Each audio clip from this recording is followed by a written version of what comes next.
blowing has been around since the height of the Roman Empire.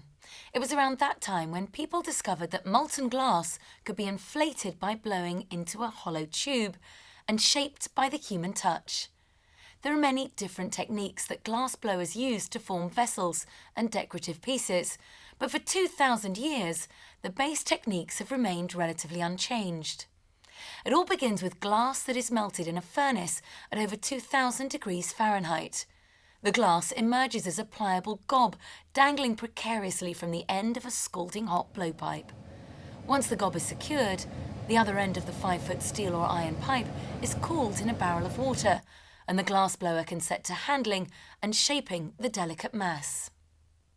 The glass blower blows into the pipe to begin forming a bubble in the glass, all the while keeping the pipe rotating. More layers of glass can be added with a gathering iron or by tipping the pipe back into the furnace. The shaping of the glass often begins with nothing more than a wet newspaper between the glass blower's bare hands and the 2,000-degree molten mass. It's a race against gravity and time, as the artist must keep the pipe spinning continuously or risk ruining the fragile creation. The glass blower also employs several tools to help shape and smooth the glass while rolling it across a flat steel surface called a marver. Patterns and colours can be added to the creation by rolling the molten glass in powdered colour or in larger pieces of coloured glass called frit.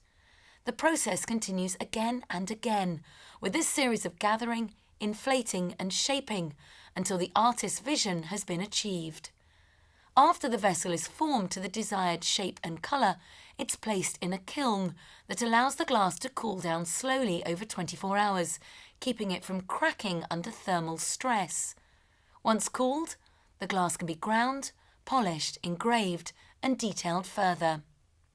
Susie Perrette of Ventura Hot Glass talks to us about this art form that's become her life's work and passion. I, for one, don't like to carry on a big conversation while I'm working because I have to count. I have to know what's going on. Seconds make a difference, and it's so dynamic that I have to have almost pure concentration. And I can't be thinking about what I'm going to be doing tomorrow. I have to think about the piece right there in front of me. So it is very, immediate. We have a thing in glass blowing that we say, don't take your eyes off the glass, ever. So that's what we're thinking about. We're thinking about that glass. We're thinking about what's it going to do next. How's it going to come off the pipe? How is it going to burn us? How is it responding to the shape and the design and everything else? We really can sit back and drink our coffee and just laugh and have a good time the next day. When we come out to our annealing oven, which lets that glass vessel drop down slowly overnight, it still has a sharp point where we've dinged it off the pipe, but we can take that out, and sometimes it's really hot. But I'll take them back into the house, and then I'll just sit down and look at each one, because I want to understand the story that I've created. I put all the ingredients together,